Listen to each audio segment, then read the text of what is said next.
చాలా ఆనందంగా ఫీల్ అవుతున్నా. రౌడీ అన్న వాళ్ళకి సరైన జవాబు చెప్పిండు నా కొడుకు.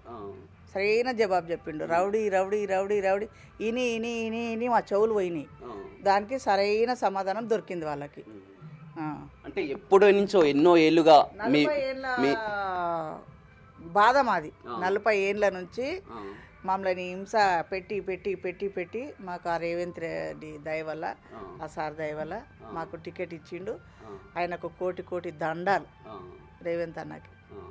గతంలో కూడా చాలా సార్లు శ్రీశైలం యాదవ్ కూడా పోటీ చేసే అవకాశం దగ్గరికి రావడం మిస్ అయిపోవడం చూడడం జరిగింది. అదేవిధంగా నవీన్ యాదవ్ కూడా రాజకీయంలోకి వచ్చాక కార్పొరేటర్ నుంచి మొదలు పెట్టుకొని ఎమ్మెల్యే వరకు కూడా ఎంఏ వరకు కూడా చాలా వరకు కంటెస్ట్ చేయడం, స్వల్ప తేడాతో ఓడిపోవడం. ఇవాళ రాజకీయం వల్లే మమ్మల్ని రానియలే. మేము ఆయనతో ఎదిగిపోతామేమో అని రానియలే.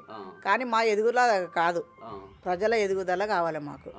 ప్రజలకి సాయం చేసేది, వాళ్ళకు కావాల్సినవి అందుబాటులో ఉండేటట్టు చేసేది మాది.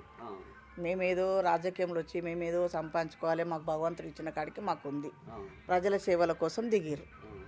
ఇక్కడ మొత్తం కూడా ఎవరైతే అభ్యర్థి ఉందో ఆ మాగంటి సునీత కూడా మొత్తం కంటతడి పెట్టుకొని, ఒక ఆడపిల్ల కంటతడి సెంటిమెంటు, వారు రౌడీలకు ఓటు వేస్తారా మాకు వేయండి అంటే కూడా గడప గడప తిరిగినట్టు. తన భర్తనే రౌడీ కదా, పెద్ద రౌడీ.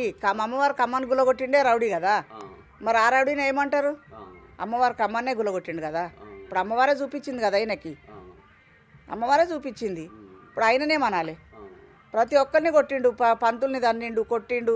ఆయన రౌడీ చేతలు మీరు తెలుస్తుంది మీకే వీడియోలలో చూస్తే. ఆయన అన్ని బయట పడుతున్నాయి. ఇప్పుడు ఇన్ని రోజులు బయట పడలే, ఎందుకంటే ఆయన పొజిషన్లో ఉండు కాబట్టి బయట పడనీయలే. ఇప్పుడు అన్నీ బయట పడుతున్నాయి.